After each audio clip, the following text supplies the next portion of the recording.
Hi, ഇന്ന് നമുക്ക് NSSന്റെ കണ്ണെത്താ ദൂരത്ത് കയ്യെത്താ ദൂരത്ത് എന്ന പാഠത്തിലെ EVS നോക്കാം. ഒന്നാമത്തെ ചോദ്യം, പഴയ കാലത്തെ വാർത്താവിനിമയ മാർഗങ്ങൾ എന്തൊക്കെയായിരുന്നു? പെരുമ്പറ, അഞ്ചലോട്ടക്കാരൻ, ദൂതൻ, പ്രാവുകൾ. ഓക്കെ, എങ്കിൽ കമ്പ്യൂട്ടർ കണ്ടുപിടിച്ചത് ആരാന്ന് പറഞ്ഞേ? Charles Babbage. പണ്ട് കാലത്ത് സന്ദേശങ്ങൾ കൈമാറാൻ ഉപയോഗിച്ചിരുന്ന പക്ഷി? സഞ്ചാരിപ്രാവ് അല്ലെങ്കിൽ പ്രാവ്. രാജാക്കന്മാർ പണ്ടുകാലത്ത് പ്രജകളെ വിവരം അറിയിച്ചിരുന്നത് എങ്ങനെയാണ്? പെരുമ്പറ കൊട്ടി അറിയിച്ച്. വളരെ കാലം ജനങ്ങൾ പെട്ടെന്നുള്ള ആശയവിനിമയത്തിന് ഉപയോഗിച്ചിരുന്നതും എന്നാൽ ഇപ്പോൾ നിലവിലില്ലാത്തതുമായ ഒരു വാർത്താവിനിമയ ഉപാധി ടെലിഗ്രാഫ്.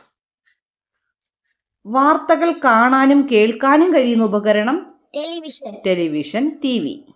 മാർക്കോണി കണ്ടെത്തിയ വാർത്താവിനിമയ ഉപകരണം റേഡിയോ. മാർക്കോണി കണ്ടെത്തിയത് റേഡിയോ. ലോകത്തിലെ എല്ലാ ഭാഗങ്ങളിലുമുള്ള കമ്പ്യൂട്ടറുകളെ പരസ്പരം ബന്ധിപ്പിച്ച് വിവരങ്ങൾ കൈമാറാനുള്ള സംവിധാനം ഇന്റർനെറ്റ്. ഏറ്റവും പഴയ മലയാള ടെലിവിഷൻ ചാനൽ ഏത്? ദൂരദർശൻ. ടിവിയിൽ ചിത്രങ്ങൾ എത്തുന്ന രീതി ഏതാണ്? തരംഗങ്ങളിലൂടെ. അഞ്ചലോട്ടക്കാരൻ എന്ന വാക്കിന് അർത്ഥം എന്താണ്? ദൈവദൂതൻ. അഞ്ചലോട്ടക്കാരൻ എന്നാൽ എന്തുത്തരം പറയും? മേൽവിലാസത്തിൽ കത്തെത്തിക്കാൻ ഓടി വന്ന് മണി കിലുക്കി വരുന്ന തപാൽ ജീവനക്കാരൻ. പണ്ട് കാലത്ത് കത്തുകൾ മേൽവിലാസക്കാരൻ എത്തുന്നതിനായി മണി കിലുക്കി ഓടിയെത്തുന്ന തപാൽ ജീവനക്കാരനാണ് അഞ്ചലോട്ടക്കാരൻ. പണ്ട് കാലത്ത് കത്തുകൾ മേൽവിലാസക്കാരന് എത്തിക്കുന്നതിനായി മണി കിലുക്കി ഓടിയെത്തുന്ന തപാൽ ജീവനക്കാരനാണ് അഞ്ചലോട്ടക്കാരൻ. രാജാവിന്റെ സന്ദേശങ്ങൾ ജനങ്ങളെ അറിയിക്കാൻ സ്വീകരിച്ചിരുന്ന മാർഗം പെരുമ്പറക്കൊട്ടി. വാർത്താ വിനോദ പരിപാടികൾ എന്നിവയുടെ ശബ്ദ പ്രക്ഷേപണം നടത്തുന്ന ഉപകരണം റേഡിയോ. കണ്ടുപിടിച്ചത് മാർക്കോണി. പോലീസ്, അതിർത്തി സേന തുടങ്ങിയവയ്ക്ക് ശബ്ദ സന്ദേശം കൈമാറാനുള്ള ഉപകരണം വാക്കി ടോക്കി. ടെലിഫോൺ കണ്ടുപിടിച്ചത് ആര്? 1876 അലക്സാണ്ടർ ഗ്രഹാംബൽ. ചിത്രങ്ങളുടെയും വിവരങ്ങളുടെയും ശരിപ്പകർപ്പ് നിമിഷനേരം കൊണ്ട് വിനിമയം ചെയ്യാൻ സഹായിക്കുന്ന ഉപകരണം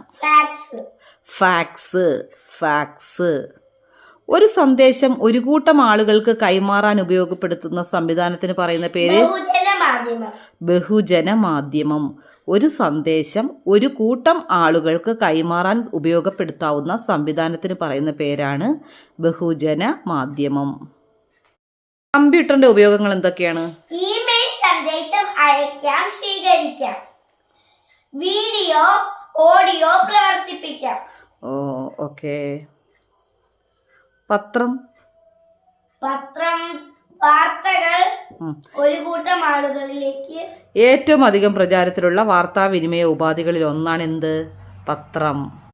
രാഷ്ട്രീയം, കല, സംസ്കാരം, വാണിജ്യം, കായികം തുടങ്ങിയ മേഖലകളിലെ വാർത്തകൾ അറിയാൻ പത്രം ഉപയോഗിക്കുന്നു. TV വാർത്താ സംപ്രേഷണം, വിജ്ഞാനം, വിനോദം എന്നീ കാര്യങ്ങൾക്ക് പ്രയോജനം. വാക്കി ടോക്കി പോലീസുകാർക്ക് വിനിമയത്തിന് ഉപയോഗിക്കുന്നു. പോലീസുകാർ ആശയവിനിമയത്തിന് ഉപയോഗിക്കുന്നത് വാക്കി ടോക്കി. എന്നാൽ ഗൈസ്, നമ്മുടെ ഇന്നത്തെ വീഡിയോ ഇവിടെ വൈൻഡപ്പ് ചെയ്യുകയാണ്. എല്ലാവരും മറക്കാതെ ലൈക്കും സബ്സ്ക്രൈബും ചെയ്യണം. ബൈ.